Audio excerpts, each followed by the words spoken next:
I'm going over there, Frank, and try to get behind him. Cover me.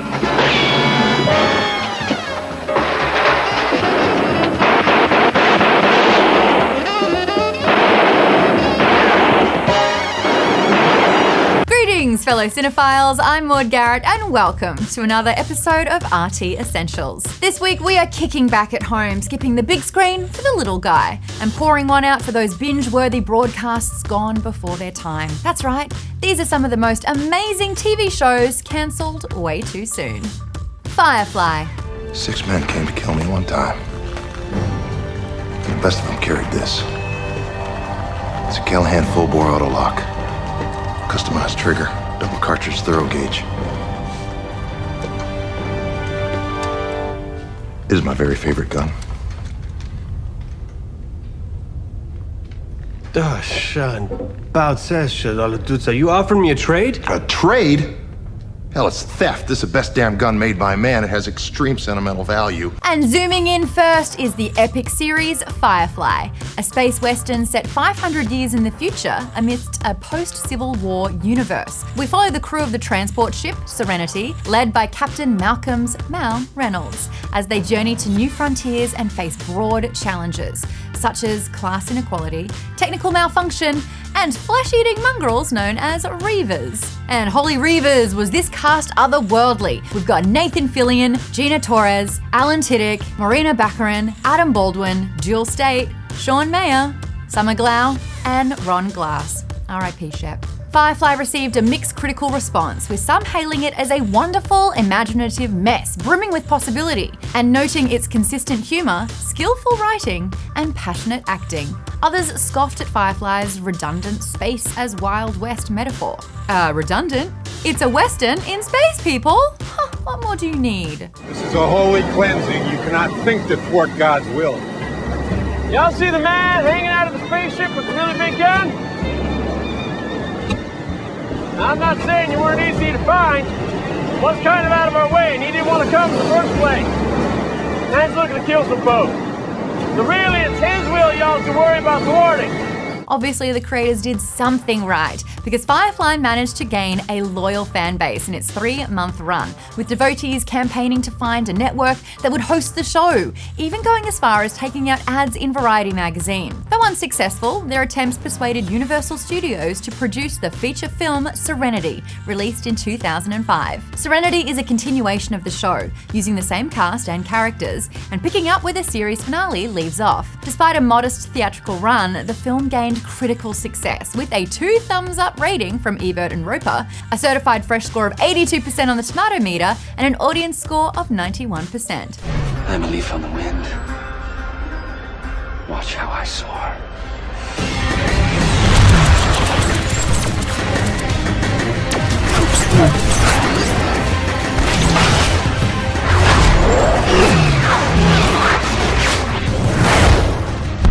Chickens come home to roost. The hell? It's okay. I'm a leaf on the wind. What does that mean? Why was this spectacular sci-fi not enough to revive the show, though? In the end, there was no one reason for the fall of Firefly. Some believe it was the Friday night death slot that has infamously buried many Fox productions. Others believe it was poor decision-making on the part of the executives, and that the show was poorly marketed. If you haven't seen the show or the movie, hey, it's not very long. You could totally binge this one. One thing is for sure, despite its cancellation, the reign of Firefly lives on. Flight of the Concords. We've got a photo, but it's not good enough. I mean, look, this one. I like that one. It's a good photo, but I've had to circle where you two are. I mean, all these other people. Well, that's Gemma's 21st. Right. That's her birthday. That's not me. Oh, no, that's Nick. Is that not you? No. No, that's Lucas. You've circled Lucas and Nick. Well, who are they? They're my cousins. Well, where are you? I think I took this photo. Yeah, I took it. So you're not in it? No, neither of us are in it. It's got a good energy. It's business time. Well, for a couple of seasons anyway. Flight of the Concords was an HBO sitcom about 2 New Zealand, not Australian, if you listen you can tell the difference, musicians who travel to New York City to make it big. The show stars real-life bandmates Brett McKenzie and Jermaine Clement, who play somewhat fictionalized versions of themselves. Taking the not-so-sound advice of their inept manager, Murray, played by Rhys Darby, the band struggles to find success, but can always count on their one superfan and stalker, Mel, played by Kristen Schaal. Aside from its lovable characters, the show penned some really catchy tunes. Songs like Not Crying and The Most Beautiful Girl in the Room became instant classics. Hi, Dave. What's with the fish, Brett? Got a girlfriend? No. Well, not completely a girlfriend. She doesn't know I exist. But you do exist, don't you? Yeah, I exist, yeah. The band also humorously pays homage to David Bowie's entire career in Bowie's in Space, which features Brett and Jermaine dressing up as the various eras of Bowie. Music was brilliantly weaved into the narrative of each episode and often helped to enliven the characters in situations they otherwise felt uncomfortable. When Brett or Jermaine were unable to express their feelings, the songs were the vessel. Flight of the Concords was mostly praised by critics, some lauding it as TV's most original and irresistible new comic concoction, and others saying it may well be the funniest thing you've seen in ages. This is two hopeless losers. Yep, that's you. You're down and out. All right, at the beginning, you've got nothing, and you start at the bottom. But with a bit of hard work and the help of a savvy manager who shows you the light. Who's that? Oh, that's a character. It's based on me, loosely based on me. You make it to the top.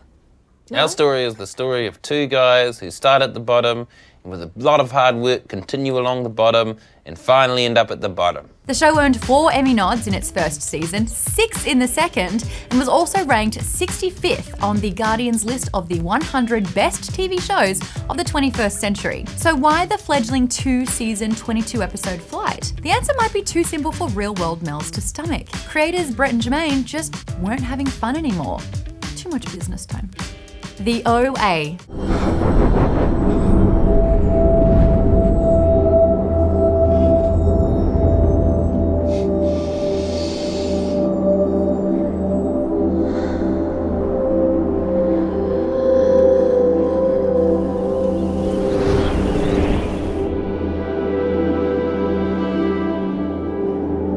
Next up is the mind and body-bending sci-fi series, The OA, co-created by and starring Britt Marling. Marling plays Prairie, a young woman who returns home after a 7-year disappearance bearing the inconceivable news that she's no longer blind. Though the FBI, friends and family are eager for more details, Prairie refuses to discuss what happened during the time she was missing. The series was conceived by Marling and Zalbut Mungledge in December of 2012, and the duo began pitching to studios 2 years later. Brad Pitt's Plan B Entertainment and Anonymous Content came aboard, and after a bidding war, Netflix ordered 8 one-hour-long episodes. You don't know who you are. I don't know who I am. You forget your true nature. I forget my true nature. I want to send you there. He wants to send me there. To the moment. To the moment you can show yourself your true face. I can show myself my true face. Your pure being. My pure being. And reawaken to your mission. And reawaken to my mission. One of the most discussed and often satirized elements of the show are the 5 movements, created by choreographer Ryan Heffington. This dance routine had the power to unlock portals to other dimensions, and in the season 1 finale, even prevented a fatal shooting. Yeah, it's no Macarena. Reception was generally positive, with some critics hailing the OA as Netflix's strongest and strangest original production since Stranger Things. New York Magazine even entitled their review of the show, Netflix's The OA is an extraordinary, binge-worthy December surprise. Unfortunately, the slick moves and multi-dimensional mysteries didn't suffice, and Netflix cancelled the show after just 2 seasons. But Mungledge and Marling had mapped out a 5-season story arc, so the limited lifespan left many questions unanswered. Fans responded with #SaveTheOA campaigns on Twitter, and some even went on a hunger strike outside of Netflix's HQ in Los Angeles. Terminator, the Sarah Connor Chronicles.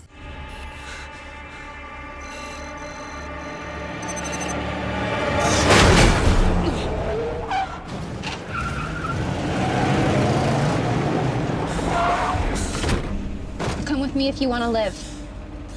Picking up where Terminator 2 Judgment Day left off, Terminator, the Sarah Connor Chronicles revolves around our favourite mother and son dismantlers, Sarah and John Connor. They resolve to fight against new technological enemies, and with the help of some much-needed allies, ultimately prevent Skynet from causing Armageddon. Created by Josh Friedman and based on James Cameron's classic characters, the series stars Lena Headey as Sarah Connor. Headey's defiant roles as Connors and Game of Thrones' Cersei Lannister spark an interesting parallel.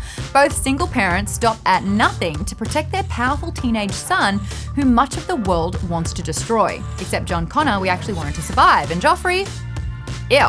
You know what I love about you guys? Even when you've evolved into the ultimate indestructible killing machine, you're not above self-examination and improvement. Thank you.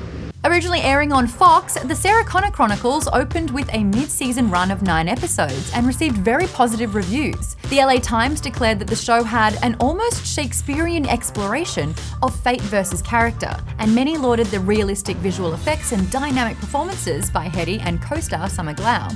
Unfortunately, the ratings didn't reflect the reception, and Fox cancelled the show after a 2-season, 31-episode run. In 2012, online petitions were set up for the series to be rebooted. This campaign continued even throughout 2015, but was ultimately fruitless. Looks like the Sarah Connor Chronicles won't be back. Freaks and Geeks. What's wrong? What's wrong? The minute she starts getting with that crowd, we'll never see her again. You think she's gonna hang out with us after hanging out with all those jocks and cheerleaders? Why wouldn't she? Because they're pod people. It's like Invasion of the Body Snatchers. They'll make her one of them. We'll see her in a week and she'll be all... Oh, man! Originally airing on NBC, Freaks and Geeks is a teen comedy drama created by Bridesmaids legend Paul Feig and produced by hitmaker Judd Apatow. The series is set at McKinley High School in the early 80s, and as the title so perfectly implies, bounces from misfits to dorks, to bad boys and bad parents, to bullies and druggies, and everything in between. The main protagonists of the show are Lindsay Weir and her younger brother Sam, who simultaneously infiltrate opposite cliques in their high school. Lindsay rolls with the freaks, you know, the burnouts and stoners, and Sam rolls with the geeks, the lovers of Star Wars and future creatives, who are probably too busy getting picked on to realize they even have a future. Bill, you want some crushed nuts with your sundae? Wait, what? Oh! That guy needs a new joke. The series infamously launched the careers of actors Seth Rogen, James Franco, Jason Segel, Busy Phillips, and Linda Cardellini, several of whom became Apatow production regulars. Freaks and Geeks was also nominated for 3 Emmy Awards, winning for Outstanding Casting for a Comedy Series, and has appeared in Time, Entertainment Weekly, and the Rolling Stones list of the greatest TV series of all time. You are a turd. A stinky turd. Go sniff a jockstrap, you poophead. Hey, Fredericks, you love patting boys' butts. You love patting boys' butts. You are a dimwit and an imbecile. I blow my nose in your general direction. That's not in there. It isn't. So why the 1-season, 18-episode run? Mediocre ratings and the show's above-average production budget, which NBC couldn't justify sustaining. Apatow and Feig were offered a 2nd season produced by MTV, but ultimately didn't want to sacrifice the integrity of the show with the lower budget proposal. Much like high school itself, the true beauty of Freaks and Geeks was only realised in time. Or is that just the geek perspective? Also, disclaimer, life starts when you finish school. The Outsider. On March 30th, 2019, did you abduct Frankie Peterson? No. On March 30th, 2019, did you murder Frankie Peterson? I didn't kill that kid, Ralph. Based on Stephen King's best-selling novel of the same name, The Outsider is a psychological crime drama that premiered on HBO. The miniseries was developed by Richard Price and features the eminent cast of Ben Mendelsohn, Cynthia Erivo, Bill Camp, Paddy Considine, Julianne Nicholson, and Jason Bateman. Opening with a seemingly routine investigation into the grueling murder of a young boy, The Outsider quickly shapeshifts into supernatural territory when an inexplicable force edges its way into the case and leads investigators to question their beliefs. Speaking of forces, Cynthia Erivo and Ben Mendelsohn give dynamite performances, and the first 2 episodes were especially acclaimed for their atmosphere, frightful delight, and Bateman's effective direction. What do you mean selected? Selected by who? There are times when looking at a series of seemingly impossible yet distinctly connected events. Selected by who, Holly? When the facts before you are so filled with uncanny coincidences that perhaps the first step to seeing things clearly is not to find a way to dismiss those facts, but to expand your sense of what reality might entail. Overall, the series was celebrated by critics and audiences alike, and King himself even went on record saying that The Outsider is one of the best adaptations of my work. It's also one of the swiftest turnarounds for King, seeing that his novel was published in 2018 and the miniseries was shot and ready to air by 2020. Even with the King's blessing, the show was cancelled after a 1-season, 10-episode run. HBO executives felt it was so true to the novel and wrapped up so perfectly that they couldn't justify creating a new story that lived up to its predecessor. Rumours have circulated about a possible second season on a network other than HBO. Counterpart. Based on the math, we know these two women share a past. 9-10 years before the timeline diverged. Same childhood, traumas, behavioral, whatever. Right now, Baldwin is hurt. She's in a city that's not her own. She has to act impulsively. When she acts impulsively, she acts like herself. So the more we get on Nadia, the more we learn about where Baldwin might go. Okay, what exactly is it that you do for a living? I do a lot of things. This next series features not one, but two J.K. Simmons. Haha, J.K. No, not really. There are two. Counterpart is the story of Howard Silk, a gentle office worker whose career at a Berlin-based spy agency is winding down, but not before he discovers a disturbing secret. His organization is harboring a gateway to a parallel dimension. Again with the parallel dimensions. Maybe audiences just aren't into that kind of thing. Howard finds himself immersed in a world of espionage and government conspiracy and can only rely on one man, Prime, his identical counterpart from a divergent reality. I thought I was doing the right thing. And then I saw what he had, and I just...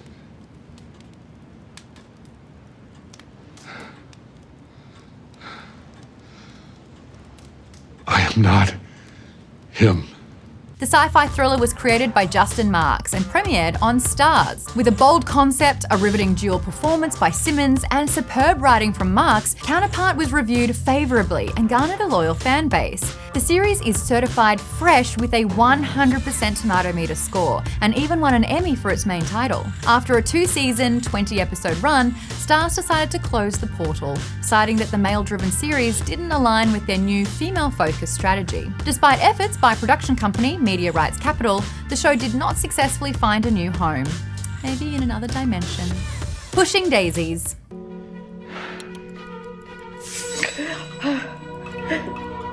Oh. Am I dead? I'm sorry, sister. Are you kidding me? You shh! I've been putting up with silence for 10. Can we just ask you just a couple questions? I got a question for you. Where's my white light? Oh, I knew this afterlife stuff was... Dead Like Me creator Brian Fuller brings us Pushing Daisies, a comedy series that aired on ABC for 2 seasons and 22 episodes. Lee Pace plays Ned, a pie maker possessing a rare gift. With the touch of his hand, he can bring back the dead. That's cool. Pace puts his power to good use by helping investigators solve murders. It's pretty simple. Revive the victim, ask them to name the killer, case closed. Take that, True Detective. You only have a minute. Less. What can I do in less than a minute? You can tell me who killed you, so, justice can be served. Well, that's really sweet, but I don't know who killed me. I went to go get ice, and I dropped my room key in the ice maker, and as I was thinking, that was dumb. As she was thinking that was dumb, Chuck was strangled to death with a plastic sack. And then you touched my cheek. Just a second. Complications arise when Ned brings back his childhood sweetheart, who he intends to keep alive. Except if he touches her, she goes back to the underworld, and this time for good. Pushing Daisies is known for its fairy tale narration, Tim Burton-esque visual style, eccentric characters, and gruesome ordeals. All of these elements baked up a unicorn of a show that won 7 out of 17 Emmy nominations and received 3 Golden Globe nods. Critics hailed the series as one of the most original, most genuinely entertaining shows on TV, and in 2015, it was voted first in Esquire's TV Reboot Tournament, where fans voted on the shows they most wanted to see return. Just think of him like an owl. Who?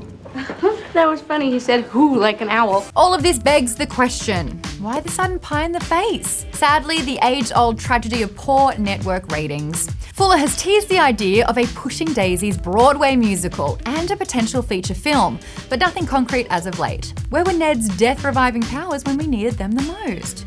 Glow. And here comes the crown. I am victorious. No one can defeat Zodiac. Everyone here is too much sissy. Okay?